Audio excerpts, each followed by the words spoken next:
There's a word in Korean, Inyun.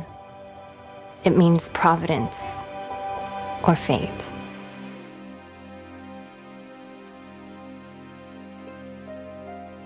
Inyun describes a predestined connection, bound by limitless encounters in our lives, both past and present.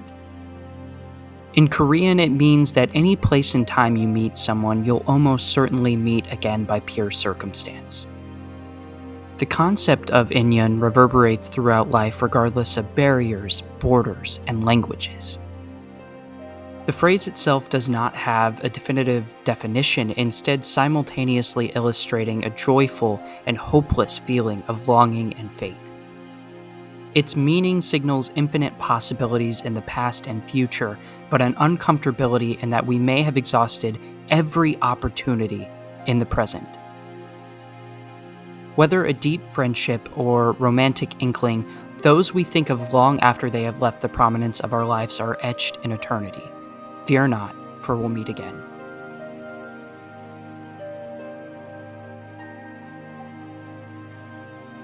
This concept forms the basis of Celine Song's semi-autobiographical directorial debut, Past Lives.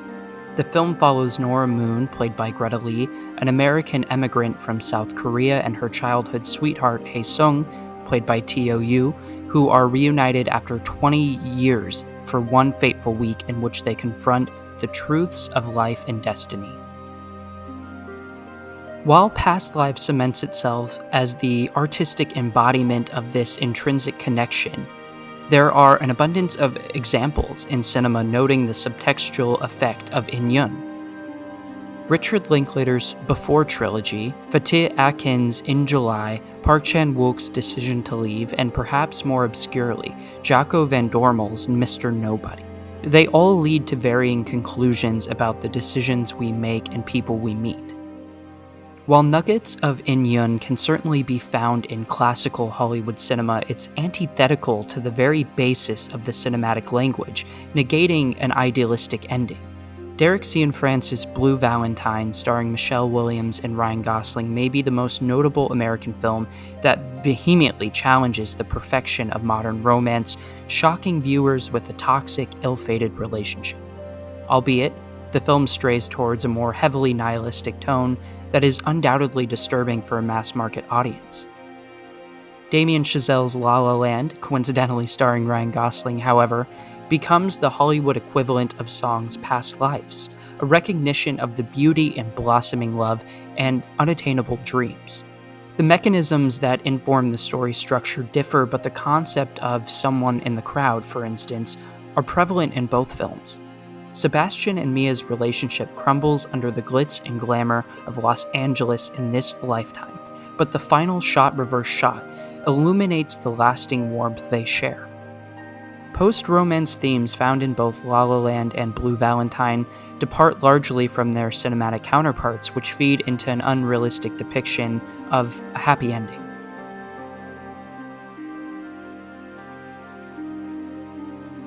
Past Lives, then, recontextualizes what a post-romance film can assume by adopting a narrative structure that closely resembles a love story through cultural scrutiny.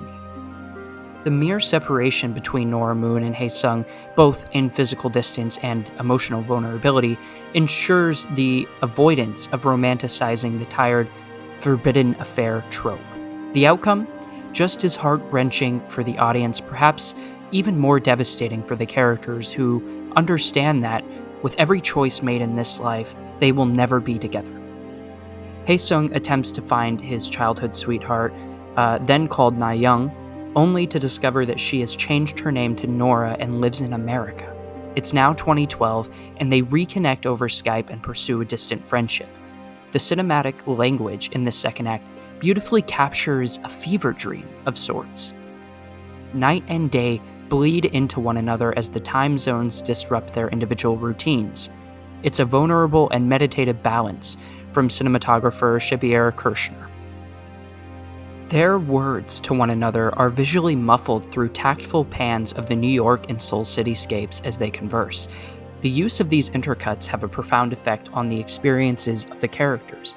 We might not remember the conversation, but the feeling of longing and of the environment last indefinitely. Note how the film opens as well, this time in present day. Via an optical zoom from the perspective of random people, we watch as Nora, her husband Arthur, played by John Magaro, and Hae Sung sit together awkwardly, bantering at a bar in New York. Not only does the position of the camera reflect a distal sentiment between the audience and the action of the scene, but the characters themselves seem intentionally removed from the situation. The passage of time and use of deep framing mold the narrative journey into that of a distant memory.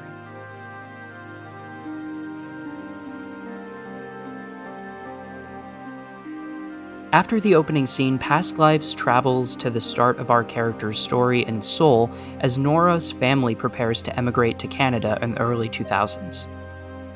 Nora's mother recognizes the need to impress positive memories of her home country so that Nora may retain a sense of cultural identity. To do so, she plans a date between 12-year-old Nora and her innocent crush, Hae Sung, whom she describes as manly. Their mothers watch as the two explore and climb a statue at a local park. To them, the world remains small and largely undiscovered.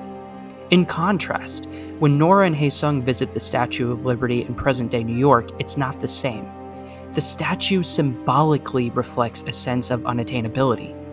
He maintains his Korean culture while she has largely embraced her American identity, only speaking Korean to her mother and Hae Sung.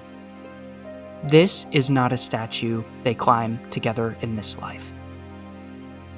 Song opposes invalidating her character's wishes and whether they made the right decision. This refusal to endorse any ideological philosophy permits a nuanced understanding of the complexities of life. It yields a more sincere admiration between the protagonists themselves and from the audience. For Hae Sung, who decides to stay in South Korea, the internal struggle he faces is one of cultural expectations, being a respectable man with a stable career that can support a family. Nora tirelessly grinds in her studies as a writer, dreaming of a future Nobel Prize or maybe even a Pulitzer. In all our time with Nora, she has yet to achieve any of those lofty goals, but there's still time. Remembering the conversation between their mothers in Seoul, a single phrase protrudes the entire film and long thereafter. When asked why she would want to leave their life in South Korea behind, Nora's mom explains that by leaving something behind, you gain another.